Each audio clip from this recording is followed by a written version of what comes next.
ఇస్తున్న వేళ టీడీపీని దెబ్బతీసేందుకు కేంద్రం పావులు కదుపుతోందని ఆ పార్టీ నేతలు ఆరోపిస్తున్నారు. కక్షపూరితంగా తమ పార్టీ నేతలపై ఐటీ దాడులు చేయిస్తోందని అంటున్నారు.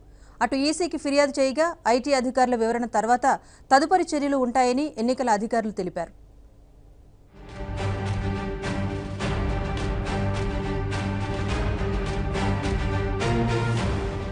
ఎన్నికలకు సమయం దగ్గర పడుతున్న కొద్దీ బీజేపీ కుట్రలు మరింత తీవ్రమయ్యాయి. టీడీపీని ఎలాగైనా దెబ్బకొట్టాలనే లక్ష్యంతో పావులు కదుపుతున్న కేంద్రం తన చేతిలోని అస్త్రాలను సంధిస్తోంది. చంద్రబాబు చెబుతున్నట్లుగానే ఆదాయపు పన్ను శాఖ అధికారులను రాష్ట్రంలోకి దింపి టీడీపీ అభ్యర్థులపై దాడులు చేయిస్తోంది. ఆర్థికంగా బలవంతులైన అభ్యర్థుల ఇళ్లు, కార్యాలయాలపై సోదాలకు దిగుతూ భయభ్రాంతులకు గురిచేస్తోంది. రానున్న 4 రోజుల్లో ఇంకేం జరుగుతోందా అన్న ఆందోళన అభ్యర్థుల్లో మొదలైంది. అయితే ఐటీ అధికారులు సోదాలు చేపడుతుండటంపై టీడీపీ భగ్గుమంది.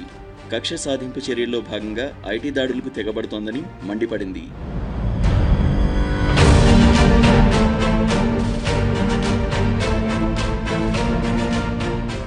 టీడీపీ నేతలపై ఐటీ సోదాలు ఒంగోలు నుంచి మొదలయ్యాయి. పార్టీ ఎమ్మెల్సీగా ఉన్న మాగుంట శ్రీనివాసులరెడ్డిని ఒంగోలు ఎంపీ అభ్యర్థిగా బరిలో దించాలని టీడీపీ నిర్ణయించింది. అదే సమయంలో ఆయన ఇళ్లు, కార్యాలయాలపై ఐటీ అధికారులు సోదాలు చేపట్టారు. ఇది జరిగిన కొద్ది రోజులకే చంద్రబాబుతో తనకు ఎలాంటి విభేదాలు లేవంటూనే ఆయన వైసీపీలోకి చేరి ఆ పార్టీ అభ్యర్థి అయ్యారు. తర్వాత నెల్లూరు జిల్లాకు చెందిన మంత్రి నారాయణను టార్గెట్ చేసింది. ఇళ్లు, కార్యాలయాల్లో సోదాలు చేసినా ఏమీ లభించలేదు. తర్వాత ప్రకాశం జిల్లా కనిగిరి టీడీపీ అభ్యర్థి ఉగ్ర నరసింహారెడ్డి ఆసుపత్రిపై దాడి చేసింది. అయితే ఎలాంటి అవకతవకలు బయటపడలేదు. ఇక వైసీపీ అధ్యక్షుడు జగన్ సొంత జిల్లాలో కడప ఎంపీతో పాటు 5 అసెంబ్లీ స్థానాలు దక్కించుకోవాలని టీడీపీ శ్రమిస్తోంది. వీటిలో మైదుకూరు కూడా ఒకటి. ఇక్కడి నుంచి టీడీపీ అభ్యర్థిగా బరిలోకి దిగిన పుట్టా సుధాకర్ యాదవ్ ఇళ్లపై ఐటీ అధికారులు సోదాలు చేపట్టారు. ఏమీ దొరక్కపోయినా గందరగోళం సృష్టించారు.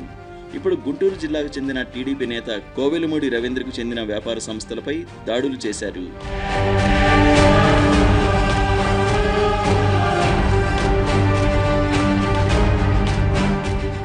ఎన్డీఏతో తెగదింపులు చేసుకున్నప్పటి నుంచి రాష్ట్రానికి కేంద్రం చేసిన మోసాన్ని ప్రతి సభలోనూ చంద్రబాబు నిలదీస్తూ వస్తున్నారు. దీంతో ఆయనపై కక్ష పెంచుకున్న కేంద్రం సీబీఐని రంగంలోకి దించేందుకు ప్రయత్నించింది.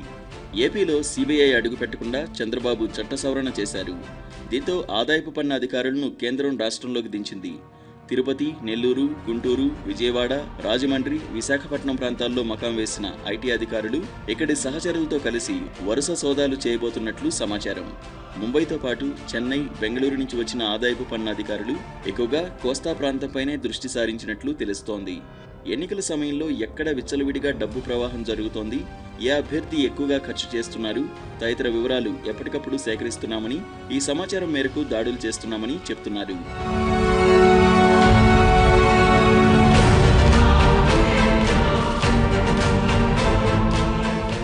ఏపీలో టీడీపీ అభ్యర్థుల మీద ఐటీ దాడులు చేయడంపై సీఈఓ ద్వివేదికి ఎంపీ కనకమేడ్ల రవీంద్రకుమార్ ఫిర్యాదు చేశారు.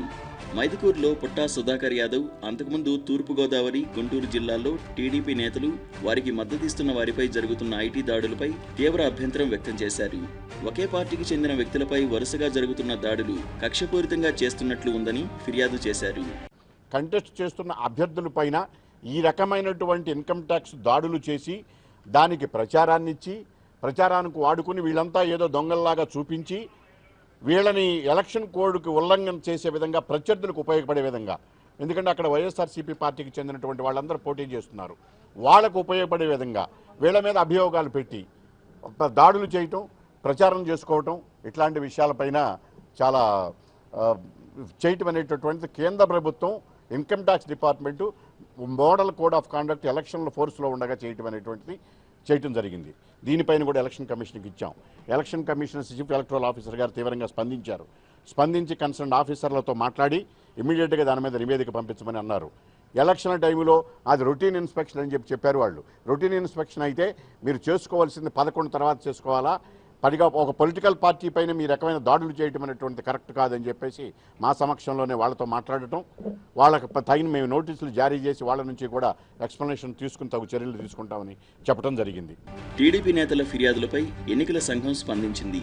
ఐటీ అధికారులను వివరణ కోరామని, వారి నుంచి వచ్చే నివేదికను అనుసరించి తదుపరి చర్యలు చేపడతామని ద్వివేది చెప్పారు. ఎన్నికల సమయంలో ఐటీ దాడులు జరగొచ్చా లేదా అన్న అంశంపై నియమావళిలో లేదన్నారు. అయితే రాజకీయ కోణంలో దాడులు ఉండకూడదని అభిప్రాయపడ్డారు.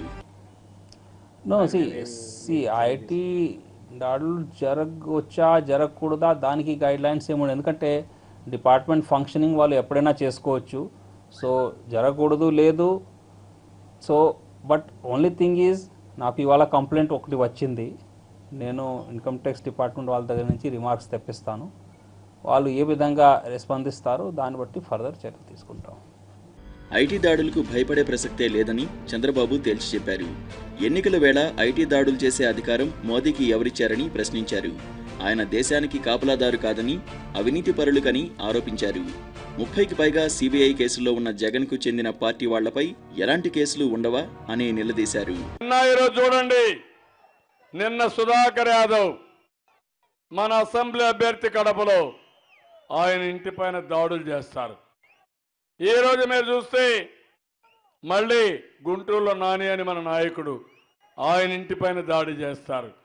నరేంద్ర మోడీ నీకు పోయే రోజులు వచ్చాయి, అందుకే ఇష్టానుసారంగా చేస్తున్నావు.